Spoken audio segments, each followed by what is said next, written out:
الحمد لله رب العالمين والصلاة والسلام على سيد الأنبياء والمرسلين أما بعد أعوذ بالله من الشيطان الرجيم بسم الله الرحمن الرحيم يا أيها الإنسان ما غرك بربك الكريم صدق الله العظيم. ہو لاکھوں سلام اس آقا پر دل لاکھوں جس نے جوڑ دیے، دنیا کو دیا پیغام سکون، انسانوں کے رخ موڑ دیے. اس محسن عالم نے، اس محسن اعظم نے کیا کیا نہ دیا ہے عالم کو. دستور دیا، منشور دیا، کئی راہیں دی، کئی موڑ دی. حضرات محترم، کیونکہ ربیع الاول کا مہینہ ہے، اس نسبت پر بہت سی تنظیموں نے کہا کہ جناب رسول اللہ صلی اللہ علیہ وسلم کی سیرت کو عام کیا جائے. تو ہم تو سیرت کو عام کرنے کے بجائے ایسا ماحول پیدا کر دیتے ہیں کہ بہت سے لوگوں کو بعض دفعہ بدگمانی اور برزنی پیدا ہو جاتی ہے. اپنے اخلاق سے، اپنے کردار سے، اپنے ہاہو سے، ہلہ دنگا سے، شور و غل سے کبھی راستہ جام کر دیں گے، کبھی چوراہا جام کر دیں گے، کبھی ایسی ایسی آوازیں نکالیں گے، اور کبھی ایک دوسرے کے خلاف نعرہ بازی میں، جس کا اسلام سے کوئی تعلق ہی نہیں ہے. الجھے ہو گئے ایک دوسرے کے تعاقب میں، ایک دوسرے کے پیچھے، ایک دوسرے کو اسلام سے خارج کرنے میں، گستاخ اور بددین اور بد مذہب کہنے میں. اس سے کوئی فائدہ ہوگا؟ جناب رسول اللہ صلی اللہ علیہ وسلم کی زندگی عام کرنے کے بہت سے اسباب اور ذرائع. اس کے لیے کوئی ضروری نہیں کہ آپ ربیع الاول کے مہینے ہی کا انتظار کریں. انتظار کرتے ہیں سال بھر، پھر بھی رسول اللہ صلی اللہ علیہ وسلم کی زندگی عام کرنے کی کوشش نہیں کرتے. زندگی عام کیسے ہوگی؟ سب سے جو پہلی بات ہے وہ کیا ہے کہ ہم خود اشتہار بن جائے، اعلان بن جائے، بورڈ بن جائے کہ لوگ ہم کو دیکھ کے سمجھے کہ یہ رسول اللہ کا امتی ہے، نبی آخر الزماں کا نام لیوا ہے، یہ اس کا نام لیوا ہے جو ساری کائنات کے لیے رحمت بن کے آیا.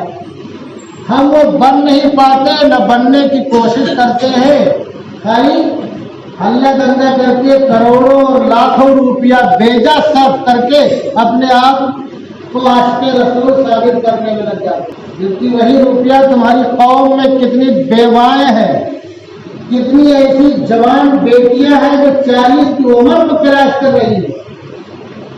یہ بات دھیان رکھنا.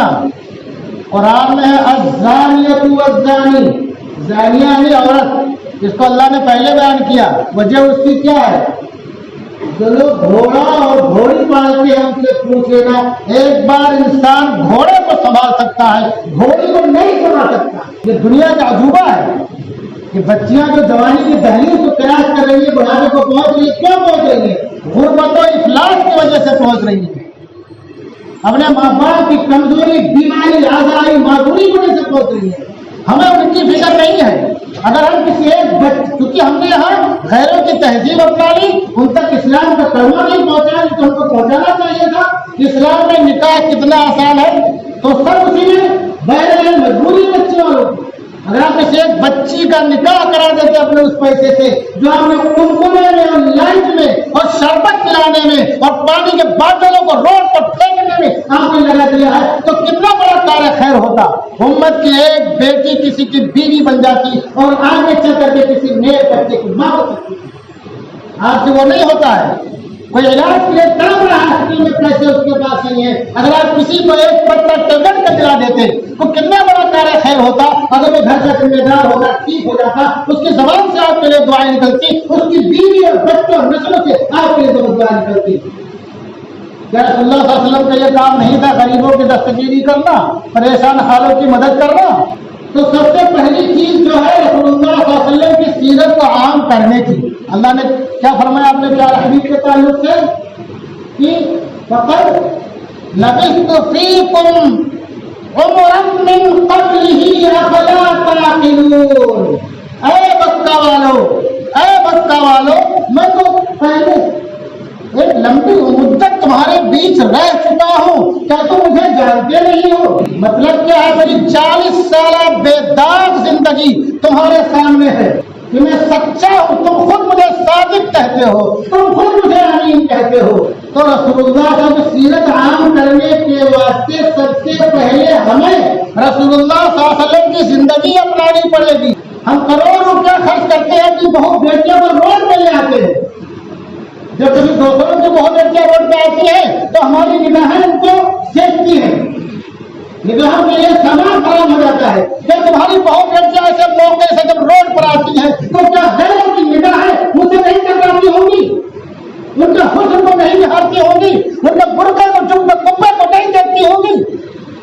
مسلمانوں ڈوب پڑا چلو بھر پانی میں، تم نے خود اپنا اور اسلام کا مذاق بنا دیا، اور اس کے باوجود دعویٰ کیا ہے کہ ہم ہی سچے عاشق رسول ہیں۔ اگر سچے عاشق رسول ہوتے تو قرآن کی آیت کو ضرور دیکھتے کہ اللہ کے پیارے حبیب نے فرمایا تھا مکہ والوں میں تمہارے پیچھے جب کی عزت رہ چکا ہوں، تم مجھے جانتے ہو کتنا پاک ہوں، کتنا صاف ہوں، میرا اخلاق کیسا ہے، میرا کردار کیسا ہے، میری بولی ٹھیری کیسی ہے، میرا چلنا پھرنا اٹھا بیٹھا کیسا ہے۔ سارے لوگ گواہی دیتے تھے کہ آپ صادق اور امین ہیں، آپ کا اخلاق بہت بلند ہے۔ دشمن بھی اس بات کی گواہی دیتا تھا۔ تو اپنے اخلاق کو تو سنبھالتے نہیں ہیں اور جبرن جنت کے ہم ٹھیکیدار ہیں، پیسے کو ضائع کر کے ٹھیکیدار بنتے ہیں۔ رسول اللہ صلی اللہ علیہ وسلم کی سیرت کو عام کرنے کے لیے کسی دن اور مہینے کا انتظار کرنے کی ضرورت نہیں ہے، ہر گھڑی ہر آن ہر جمعہ اور رسول اللہ صلی اللہ علیہ وسلم کی سیرت کو عام کر سکتے ہیں۔ شرط یہ ہے کہ اپنے سے شروعات کرو، سب سے پہلے اپنے آپ کو اسلام کے سانچے میں ڈالنے کی کوشش کرو، رسول اللہ صلی اللہ علیہ وسلم کی زندگی کو اپنانے کی کوشش کرو، اور پھر تمہاری ذمہ داری بڑھتی ہے۔ ذمہ داری کیا بڑھتی ہے؟ خالی چلا دینے سے کوئی عاشق رسول نہیں ہوتا۔ ذمہ داری یہ بڑھتی ہے کہ رسول اللہ صلی اللہ علیہ وسلم جو مشن لے کر کے آئے تھے اس مشن کو تم لے کر کے چلنے کی کوشش کرو۔ اس کے لیے عالم ہونا ضروری نہیں ہے، رائٹر ہونا ضروری نہیں ہے، ڈاکٹر اور انجینئر ہونا ضروری نہیں ہے، بہت بڑا تاجر اور مالدار ہونا ضروری نہیں ہے۔ خالی ٹھان لو ہم کو رسول اللہ صلی اللہ علیہ وسلم کی زندگی لوگوں تک پہنچانی ہے، اسلام کے کلمے کو بلند کرنا۔ بہت سے واقعات ایسے مل جائیں گے، بہت سے واقعات ایسے مل جائیں گے کہ خالی ایک شخص کی ادنا سی کوشش کی بنیاد پر، ایک شخص کی ادنا سی کوشش کی بنیاد پر پورا کا پورا ملک ہر کاموں سے اسلام ہو جائے۔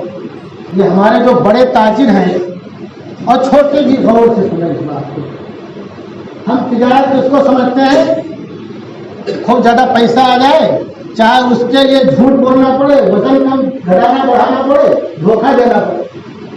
صحابہ اور تابعین کی جماعت جہاں بھی گئی ہے کاروبار تجارت کے نسبت پر، وہاں انہوں نے اللہ کے پیغام کو عام کرنا بھی اپنا نصب العین بنایا۔ انڈونیشیا میں صحابہ اور تابعین کی جماعت گئی، جاتے تھے وہاں تو سب سے پہلے جو علاقے کا سربراہ بادشاہ ہوتا تھا اس سے ملاقات کرتے، ملاقات کیا بادشاہ وقت سے، اور کہا ہم یہ مال لائے ہیں، آپ سے ملاقات کرنے آئے تھے کہ آپ کی اجازت لے لیں اور مارکیٹ میں اس کو ہم بیچنا چاہتے ہیں، غلہ اور کیا کہ وہ سب۔ تو بادشاہ نے کہا دیکھو ایسا ہمارے علاقے میں قحط پڑا ہوا ہے، تم یہاں پیسہ نہیں کما پاؤ گے، یہاں اگر تم بیچنا چاہو گے تو لوگ پیسہ نہیں لے پائیں گے، پیسہ پتہ نہیں کب تم کو ملے گا، تو تمہارا لاس ہو جائے گا، نقصان ہو جائے گا۔ ایک دوسرے علاقے میں تم چلے جاؤ، وہاں تمہاری آمدنی ہو جائے گا، تم کے لمبے دور دراز علاقے سے آئے ہو، تم کو تمہارا کچھ فائدہ ہو جائے گا، کس مقصد کے لیے آئے ہو۔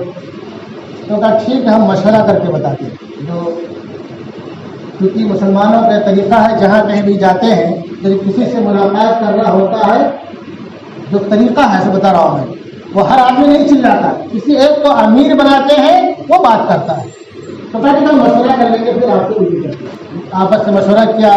دوسرے کاروباری لوگ ساتھ میں تھے سب کیا کرتے. جو وقت گیا تھا بادشاہ کے دربار میں واپس آنے کے بعد کہ ایسا ہے, تو ایک صاحب نے کہا یہاں ہم زیادہ نفع کمائیں گے.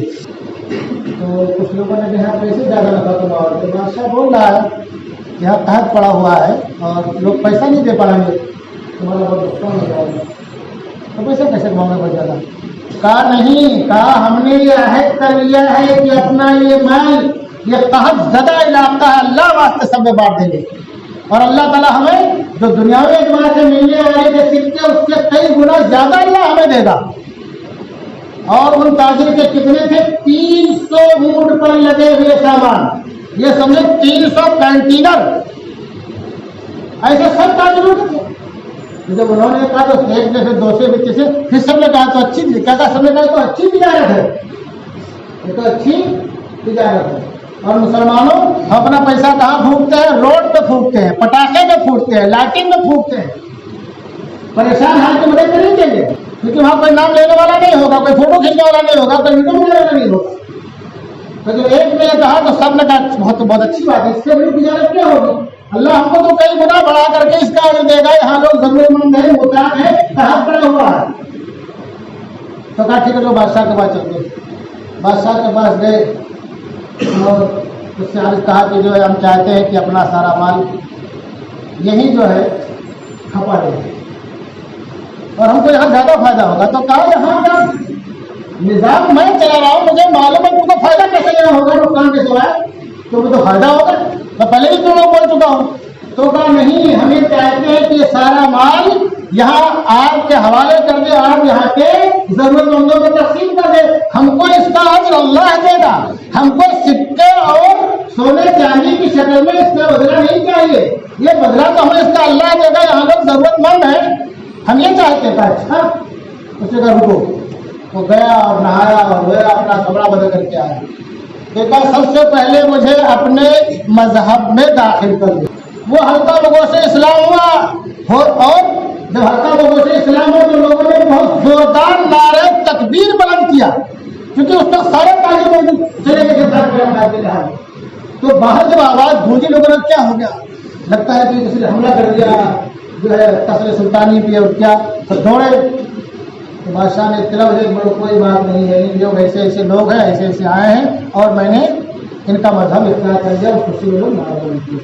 تو ہوتے کرتے سارے لوگ حلقہ مغوش اسلام ہو گئے. تو ایک تجارت یہ ہے, اور ہم جو تجارت کرتے ہیں ہمیں سوچنا چاہیے کہ ہمارے مالوں کی اموال حق معلوم للسائل والمحروم, کہ ہمارے مال میں مانگنے والے اور نہ مانگنے والے سب کا حصہ ہے. اور جو ذخیرہ کر کے رکھتے ہیں, نہ بعد میں کوئی نام لینے والا ہوتا ہے, نہ کوئی سارے ثواب کرنے والا ہوتا ہے, نہ کوئی دعا کرنے والا ہوتا ہے, اور آنکھ بند ہونے کے بعد نالائق اور ناخرف اولانے سے ضائع بھی کر دیتے ہیں. بعض دفعہ کوئی ایک آدمی پورے کے پورے ملک کے حلقہ بگوش اسلام ہونے کا ذریعہ بن جاتا ہے. یہ کب ہوتا ہے, جبکہ وہ تنہا شخص سچا پکا مومن ہو, جناب رسول اللہ صلی اللہ علیہ وسلم کا سچا پکا عاشق ہو, اور روڈ پہ پیسہ پھونکنے والا نہیں, ڈی جے بجا کر کے نعرے رسالت بلند کرنے والا نہیں, چھڑک کر کے نعرے تقریر بلند کرنے والا نہیں. جو لوگ ڈی جے بجائیں گے, کھڑکیں گے, وہ عاشق رسول ہو سکتے ہیں. ابن بطوطہ ایک بہت بڑا سیاح ہے, یہ مراکش کا رہنے والا تھا. اس نے اپنی کتاب میں لکھ کی جس ملک میں گیا تو وہاں کچھ دن ٹھہرا, تو یہ مالدیپ بھی گیا, وہاں قاضی بن گیا. تو اس نے وہاں لوگوں سے پوچھا کہ تمہارا یہ خطہ جو ہے پانیوں سے گھرا ہوا ہے چاروں طرف, اور کوئی بہت زیادہ ایسا بھی نہیں, یہاں اسلام کیسے پہنچا. ابن بطوطہ کی کتاب کا نام تحفۃ النظار فی غرائب الامصار وعجائب الاسفار. اس نے اس واقعے کو نقل کیا. جب وہاں گیا تو لوگوں نے اس کو وہاں قاضی بنا دیا. تو کہا یہاں اسلام کیسے آیا, میں تو بھائی گھومنے پھرنے والا آدمی ہوں, گھوم پھر کر کے بہت دیر ٹکراتے یہاں بھی پہنچ گئے, کہ اسلام یہاں کیسے پہنچا. تو وہاں کے لوگوں نے جو واقعہ بتایا, سن لو مسلمانوں, سر میں درد ہو موڑا تعبیر دے دو, اچھی تازہ کستے مولانا دعا کر دو، دم کر دو، رات میں خواب آ جائے مولانا بہت خواب آتا ہے کچھ دے دو. یہ کیونکہ یہاں ہمارے پرکھے سب وہمی تھے، جو پرکھے ہمارے یہاں کے سب وہمی تھے، اور ابھی بھی یہاں کی اکثریت وہمی ہے. کسی بھاری چیز کو دیکھ کر کے اس کے سامنے فوراً سے جھکا دیتی ہے، فوراً ڈر جاتی ہے. یہاں تک کہ وہ جانور جو کہ نہایت ہی زہریلے ہیں، اگر وہ ڈنگ مار دے ڈس دے تو آدمی فوراً زیر زمین چلا جائے گا. ان نے بتایا یہ نہیں کہیں لکھا ہے. یہاں سے کیونکہ ان کے پرکھے وہمی تھے تو وہ وہم ابھی بھی ان کے اندر باقی ہے، ان کی نسلوں میں. تو ہم کیا کرتے فوراً ڈر جاتے ہیں، مولا کوئی بات نہیں. یہ ہمارے ایمان کی کمزوری ہے. ان کید الشیطان کان ضعیفا، شیطان کی جو تدبیر ہے اللہ نے خود کہا بہت ہی، شیطان کا مکر، اس کا فریب، اس کی چال اور اس کی شیطان بہت کمزور ہے. میں نے بوڑھوں سے سنا کہ لاہور پہنچ تو کیسا بھی شیطان لوگ بھاگ گئے. جب میرے بطوطے نے پوچھا تو لوگوں نے کہا کہ مراکش کا ایک بحری تجارتی جہاز مشرق کے وسطیٰ کی طرف جا رہا تھا، یا مشرقی علاقے کی طرف جا رہا تھا دوسرے ملکوں کی طرف، اور اتفاق سے وہ طوفان کا شکار ہو گیا. کہیں ٹکرا بھی گیا اور سب بکھر گئے. تو ایک تختے کے سہارے ایک شخص اس جزیرے پر آ گیا، اور وہ جزیرے پر جب پہنچا تو اس نے ایک بڑھیا کے یہاں پناہ. جب بڑھیا کے یہاں پناہ لی تو وہ دن میں لکڑی کاٹ کر کے بیچ کر کے گزارا کرتا. اب ایک دن جب شام کو لکڑی کاٹ کر کے بیچ کر کے آیا تو دیکھا کہ یہ بڑھیا جو ہے بہت رو رہی ہے، اور ان کی بیٹی بھی پیچھے بیٹھ کے بہت رو رہی تھی. بولے کیا بات ہے، کیا معاملہ ہے، کیا تکلیف ہے بتاؤ تو مجھے. تو کہنے میری بیٹی آج رات کو مر جائے گی. کیوں مر جائے گی؟ یہ تو بھی صحت مند ہے، ٹھیک ٹھاک ہے، تو بیماری اس کو تو دکھتی نہیں ایسی کی مر جائے گی. اس لیے موت تو خیر اللہ جب بھی لے آئے، لیکن ظاہر ایسا لگتا نہیں ہے. تو کہا نہیں مر جائے گی. تو کہا تم عالم غیب ہوتا بولتے مر جائے گی، بتاؤ معاملہ کیا ہے. تو اسے کہا اشارہ کے دیکھو باہر سے فوجی کھڑے ہیں، باہر سب سپاہی کھڑے ہیں. تو یہ کیوں کھڑے ہیں؟ یہ ہماری بیٹی کو لینے آئے ہیں. اور کیوں لینے آئے ہیں؟ کیا اس لیے لینا ہے کہ ہمارے جزیرے کے کنارے جو ہمارے جزیرے کے اندر ایک عبادت خانہ ہے پانی کے بیچ میں، وہاں ہر مہینے کی متعینہ تاریخ کو ایک شیطان آتا ہے اور وہ اس کی نظر میں لوگ ایک کنواری لڑکی کرتے ہیں. اور لڑکی کا انتخاب کیسے ہوتا ہے، لڑکی چنتے کیسے کس کی لڑکی جائے گی، وہ گوشتی ڈالتے ہیں، پورا ڈالتے ہیں. جس کا نام جس بچی کا نام آتا ہے اس کو جانا پڑتا ہے. بادشاہ کا حکم ہے، یہاں سارے لوگوں نے طے کر رکھا ہے. اور جو لڑکی جاتی ہے وہاں تو صبح اس کی لاش ملتی ہے اور اس کا کنوار پن بھی ختم ہو چکا ہوتا ہے. اگر ایسا نہ کرے تو جو آتا ہے شیطان جنات وہی ہے، تو پورے جزیرے کو تباہ کر دے گا، الٹ پلٹ دے گا اور یہاں کیا کیا پھیلا دے گا. تو اپنی بچت کے لیے ہر مہینے کی متعینہ تاریخ کو لڑکی وہاں بھیڑ کرتے ہیں عبادت خانے. میں عبادت خانے کا نام نہیں لے رہا ہوں جان بوجھ کر کے، آپ سمجھ لینا کیسے عبادت خانہ کون لوگ ایسا کرتے ہیں. کہ کیا ابھی بھی چلن ہے؟ اچھا ایسی بات ہے. اچھا ایک کام کرو گا کیا، دیکھو مراکش کے تھے وہ، میں نے گزشتہ جمعہ کو مراکشی کا واقعہ بار کیا تھا اندلس کے بارے میں. مفکر سلمان ابو حسین نبی رحمۃ اللہ رحمۃ واسعہ کی کوشش سے مراکشی جو طلبا تھے اندلس میں، انہوں نے انجمنیں بنائی، پھر اسلام کی تبلیغ کی مسجد بنائی. یہ بھی مراکش کے تھے. کام وہ کہا کہ اپنی بیٹی کا جو بھی لباس تم کو پہنانا اسے مجھے پہنا دو. وہ جس خطے کے تھے اور جس عمر میں تھے تو بہت زیادہ داڑھی، بہت زیادہ مورچے نہیں تھی، پہچاننا مشکل تھا دور سے ایسے ہی، کیونکہ گھونگھٹ بھی کاٹ دیتے ایسے موقع سے نا. تو مجھے لباس پہنا دو اور مجھے پہنا کر کے فوجیوں کے حوالے کر دو. میں ارے نہیں مر جاؤ گے، بتا کچھ بھی ہوگا، گھبراؤ نہیں. اب وہ کو پہنایا اور سب بڑھیا جیسے سنوار کے بنا سنوار کے بھیجتے تھے ایسے بنا سنوار کے ان کو فوجی کے حوالے کر دیا. وہ سمجھے کہ اس کی بیٹی ہے. پھر وہ لے کے گئے شام کے ٹائم اور اس عبادت خانے میں ان کو چھوڑ آئے. اور جب رات جو ہے اپنی 12 یا بالکل آدھی رات جب ہوئی تو انہوں نے دیکھا کہ ایک کشتی کی طرح ایک شے آ رہی جس سے بہت سے خانے دور سے آتی دکھائی دی. اچھا انہوں نے پہنچنے کے بعد وہاں سب سے پہلا کام کیا، وضو کیا. دوسرا کام یہ کیا، عشاء کی نماز پڑھی. عشاء کی نماز پڑھنے کے بعد تیسرا کام کیا، قرآن کی تلاوت شروع کر دیا. حافظ تھے، حافظ قرآن تھے، حافظ ابو البرکات البربری المراکشی. قرآن کی تلاوت کر کے دیکھ رہے کہ وہ روشنی آ رہی ہے، بہت بھاری ہے، بھاری جہاز کی شکل کے کھانے ہیں. اب اس سب میں خالی 3 آدمی جاگ رہے تھے، باقی سب لوگ آرام سے سو رہے تھے. 3 کون جاگ رہے تھے؟ ایک تو یہ مراکشی جاگ رہے تھے، ابو برکات بربری جو وہاں عبادت خانے بیٹھے تھے، اور دوسرے وہ بڑھیا کہ ہمارا مہمان آج مر جائے گا جس نے ہمارا ساتھ بڑا احسان کیا، اور وہ لڑکی جو ہمارے بدلے میں وہ چلا گیا کہ بچہ اس کا بنتا ہے. تو دیکھا تو کشتی نما سے آ رہی ہے، قریب آ رہی ہے. جب قریب دیکھا آتے آتے پھر یہ قرآن تلاوت کرنا، گھبرائے نہ ڈرے، نہ کوئی بات. اب وہ کشتی جب اور قریب پہنچی پھر وہیں سے کشتی لوٹنا شروع ہوگی اور غائب ہو گئی. اب صبح فوجی گئے اور یہ رات بھر عبادت تلاوت میں لگے رہے، عبادت کرتے رہے. صبح فوجی کے وہیں جا کے لڑکی کی لاش لے آئے تو دیکھا وہاں پہ لڑکی تو نہیں ہے، ایک آدمی بیٹھا ہے عرب ہٹا کٹا کٹو. کہا میں ہی ہوں، میں ہی رات میں آیا تھا اور وہ لڑکی نہیں آئی تھی. کہا ایسا کیسے؟ کہنا ایسے ہی ہوا. کہا تم بچے کیسے؟ تو انہوں نے بتایا پورا. پھر بادشاہ کے پاس لگے، پھر بادشاہ نے جو ہے وہ لڑکی اور اس کی ماں بڑی اماں کو بلایا، تحقیق کیا، انہوں نے پوری بات بتا دی. تو بادشاہ نے کہا آپ جو ہے اگلے مہینے کی جو تاریخ ہے اگر اس میں بھی ایسے ہوا آپ گئے اور بچ کے آ گئے تو پھر ہم سب لوگ آپ کا مذہب اپنا لیں گے. اگلے مہینے کی تاریخ میں وہ گئے، پھر وہی عمل شروع کیا تو نہ کوئی کشتی آئی نہ کوئی شے. تو پہلے ہی چکر میں قرآن کی تلاوت اور اس کی آواز اور ایک سچے پکے مومن کے عزم و حوصلہ اور سچے پکے عاشق رسول کی ہمت کی وجہ سے وہ شیطان جنات جو بھی چیز رہی ہو سب دوبارہ سے کبھی نہیں ہے. اور اس کے بعد پھر پورا مالدیپ حلقہ بگوش اسلام ہو گیا. پورا مالدیپ حلقہ بگوش اسلام ہو گیا.